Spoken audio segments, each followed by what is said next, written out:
I'm Patricia, and this is Investigating Vegan Life with Patricia Kathleen. This series features interviews and conversations I conduct with experts from food and fashion to tech and agriculture, from medicine and science to health and humanitarian arenas. Our inquiry is an effort to examine the variety of industries and lifestyle tenets in the world of vegan life. To that end, we will cover topics that have revealed themselves as common and integral when exploring veganism. The dialogue captured here is part of our ongoing effort to host transparent and honest rhetoric for those of you who, like myself, find great value in hearing the expertise and opinions of individuals who have dedicated their work and lives to their ideals. You can find information about myself and my podcast at patriciakathleen.com. Welcome to Investigating Vegan Life. Now let's start the conversation. I am your host, Patricia, and today I am sitting down with Nancy Montuori. Nancy is the founder, chef, cookbook author, and podcast host. She is the owner of Ordinary Vegan. You can locate her online at ordinaryvegan.net. Welcome, Nancy. Hi, thank you so much for having me. I'm very excited. I'm excited to have you too. I can't wait to climb through Ordinary Vegan, and you have kind of a prolific empire under that umbrella with your podcast and cookbook, and you're a chef. So I really want to climb through everything that you're doing. For everyone listening and watching, perhaps first I'm going to give you a roadmap of today's podcast, and then I'll give you a brief bio of Nancy prior to peppering her with questions.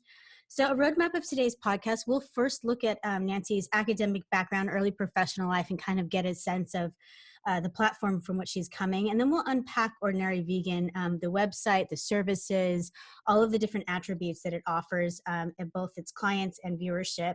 And then we might look at unpacking some of the Ordinary Vegan podcast that has kind of a prolific history. And then we'll turn our efforts towards looking at goals that Nancy might have for the next 1 to 3 years, both personally and as well as a business level. I know that rhetoric has changed for a great deal of our society as of late. And then we'll wrap everything up with advice that Nancy may have for those of you who are looking to get involved in some of her efforts, or perhaps emulate some of the success that she has had over the past trajectory of her professional life. A quick bio on Nancy. Nancy Montuori was born in Winthrop, Massachusetts. For 23 years, she worked for Warner Brothers Records, helping develop the careers of multiple music artist icons, including Joni Mitchell and Prince. In 2011, a serendipitous event changed her life. She went to see a movie called Forks Over Knives and left that movie convinced of the connection between animal protein and chronic disease. From that moment on, Nancy devoted her life to trying to help others live a long and healthy life with a plant-based diet. Through her podcast, Ordinary Vegan, her website, and her social media, Ordinary Vegan became a beacon for those seeking health and wellness. Nancy just released her new cookbook entitled The Easy 5-Ingredient Vegan Cookbook. So I'm excited to kind of climb through all of that with you, Nancy. And I love the genesis of your vegan journey. Forks Over Knives is a favorite in my household as well. Prior to getting into what you're doing currently, can you set us like the stage for your academic background or your early professional life, everything that kind of brought you to now, or perhaps the moment that you saw Forks Over Knives? Well, my professional life was always to just be next to music. I mean, and to this day, that's, really my number one love, besides health and wellness. But I just, I decided that in my lifetime, that's what I was going to do with my life. And I just got next to it. I started working in a record store, and then weirdly, Warner Brothers heard about me, that I was bugging radio stations to play like the Police, and and Ricky Lee Jones, and one day they just came in and made an offer to me to come work for them. And I mean, it was like 5 times the amount I was being paid. I was going to have an expense account, and I had to be at the Doobie Brothers concert on Saturday night to introduce them to radio people. And I'm like, I'll take it. Yeah. And I didn't go to college. I just so I don't have that background. But then I got the job with Warner Brothers. I stayed with them for years and years and years. And suddenly, I always wanted to make movies. And so I quit my job and I went to film school, and I made some movies. One of them is called Stealing Innocence, which has won a lot of awards. And but then in 2011, everything changed. I went to see that movie, and I thought, my whole life I've been trying to be healthy because I had polio as a child, and I spent a long time in hospitals, and I thought I was eating healthy, just like you, I'm sure, lean chicken and, that kind of stuff. And then when I found out that that stuff was bad for me, I just wanted to scream it from the rooftops. You don't have to be sick anymore. You just have to change what you eat. Absolutely. And, I think that I've spoken to a lot of people. What I love about the vegan lifestyle, as we're kind of uncovering it and investigating it through this podcast series, is that the way in which people get to it is never one. And even when you say, people come at it from the health aspect, there's just this myriad of ways. But disease early in life, or even latter onset disease, is bringing what I call unlikely candidates, to the vegan lifestyle. It's people you wouldn't think of normally. There's always a typecast with vegan and things of that nature, but disease and health is bringing just an insurmountable amount of people, I think, every day to the vegan lifestyle. And so I do appreciate that, especially having something early in life. My father had polio as a child, and post-polio as an adult, which is, a different disease. And he came to a lot of vegan decisions later on as well, and was equally as upset, with this kind of realization that everything that he was told all along the way nutritionally was exactly opposite. And calcium, from milk does not exist. Those types of things. But Yeah. so when you saw the movie, you have this empire, and I'm kind of curious with the stepping stones, with how it was built. Did it come in one day, or did you kind of start off soft? It was kind of crazy because I am a private person, actually. And, but I decided that I was going to devote some of my time to helping people, get well, like sharing information and showing them how easy it was. And so I started blogging, and that's how it started. Okay. And to be honest with you, I never thought of it as a business in the early years. I just wanted to help people, get back their health. That was it, And then, it's, social media started growing and things started, getting bigger. And then I realized I was devoting 24/7 to, trying to keep people well.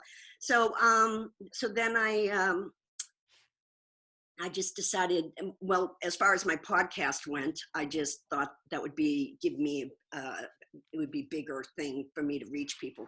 But I decided to get certified in plant-based nutrition.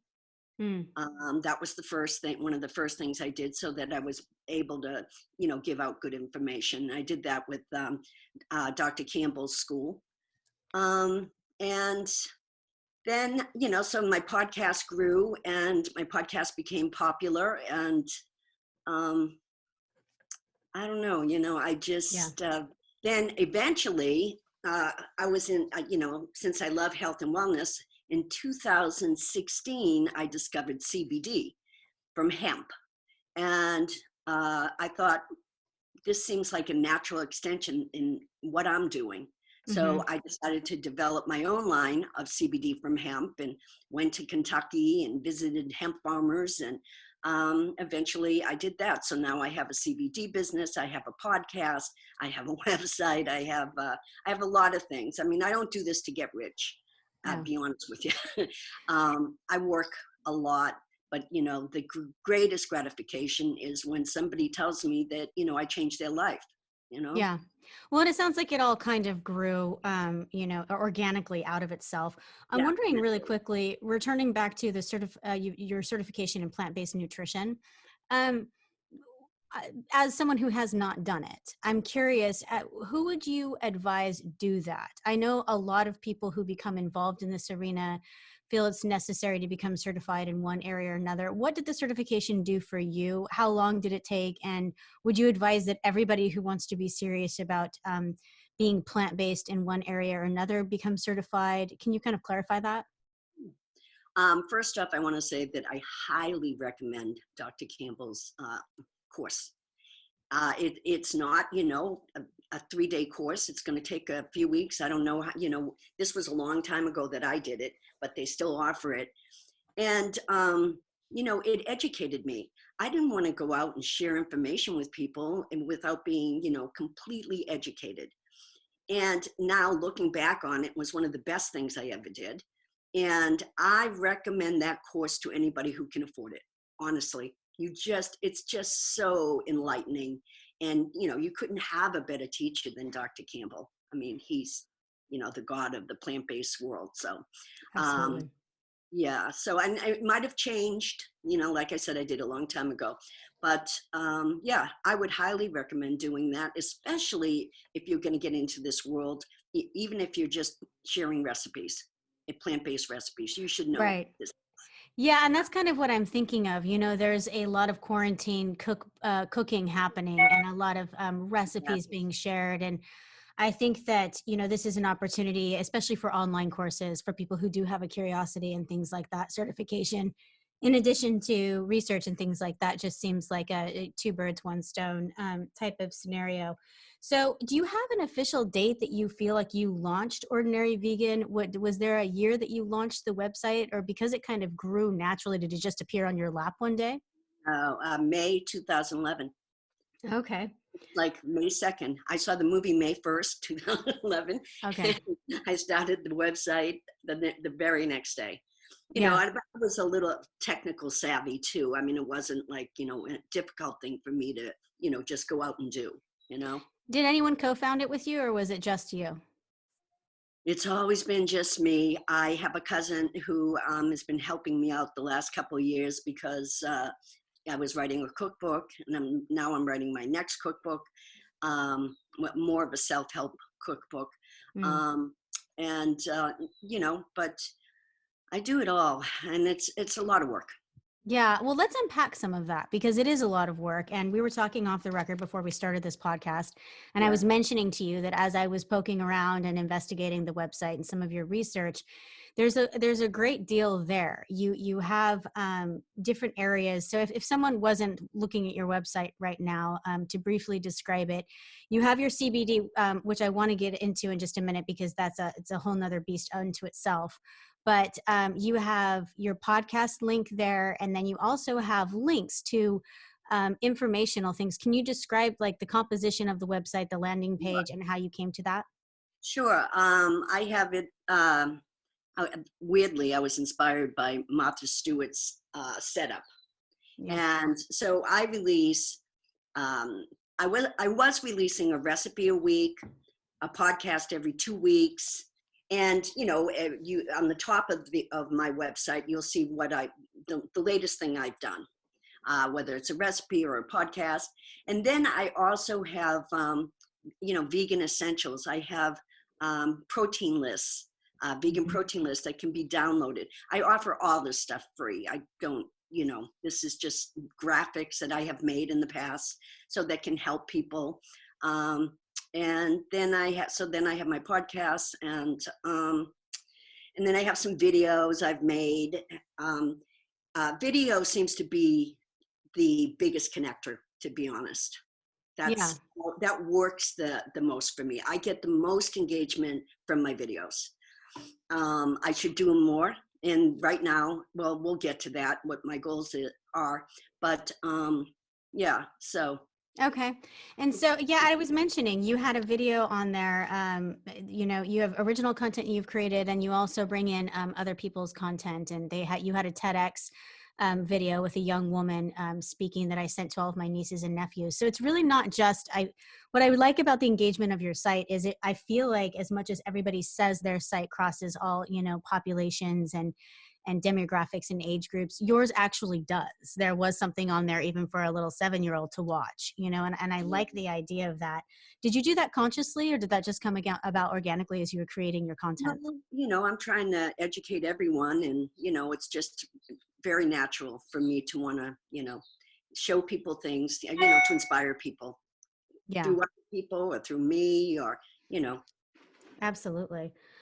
So let's crawl into the CBD aspect. You said that you became aware. What was your introduction to CBD, and how did you decide to bring it on and courageously kind of develop your own brand with it?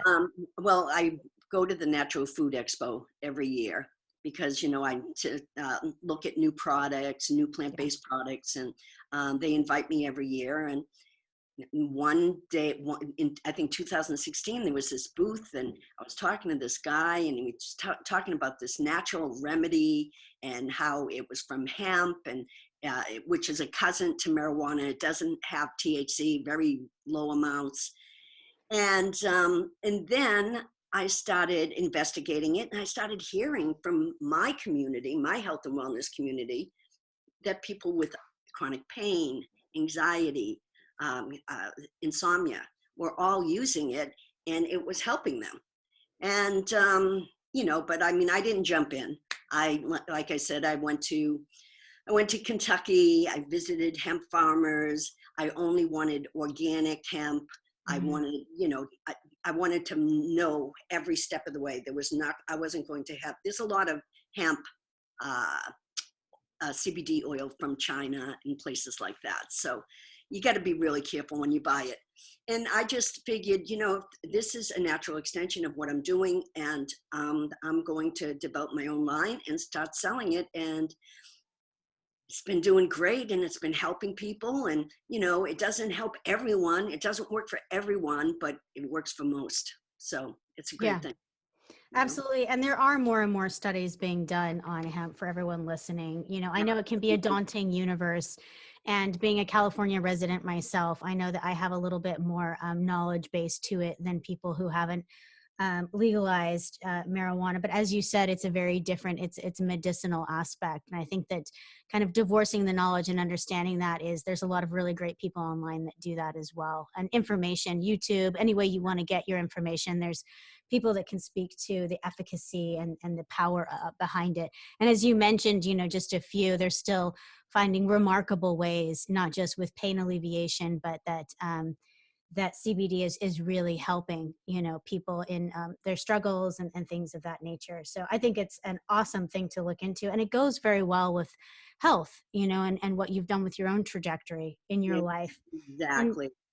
speaking of that, like looking at this incredible growth and that you've had from launching Ordinary Vegan website to the podcast and now the cookbook and everything that you've done, do you base your goals on your goals for the next 1 to 3 years on your past, or do you base it on solely where you want to go forward? Do you look back, in other words, and think this was working, I need to further that, or do you just base it on whatever is coming to you right now? I positively look back. I've made a lot of mistakes, and wasted money or something like that. But now I'm definitely much more focused. I leave a lot of money on the table because I won't let, if you look at my website, it's a very clean website. You're not like seeing all these ads pop up and stuff like that. Yeah. And the anyone who sponsors my podcast has to be eco-friendly, 100% vegan, so it's not like really easy to get, find a lot of those sponsors. Yeah. But in the future, what I found out, I do these Facebook Live videos, and they're a lot of work. They definitely are a lot of work.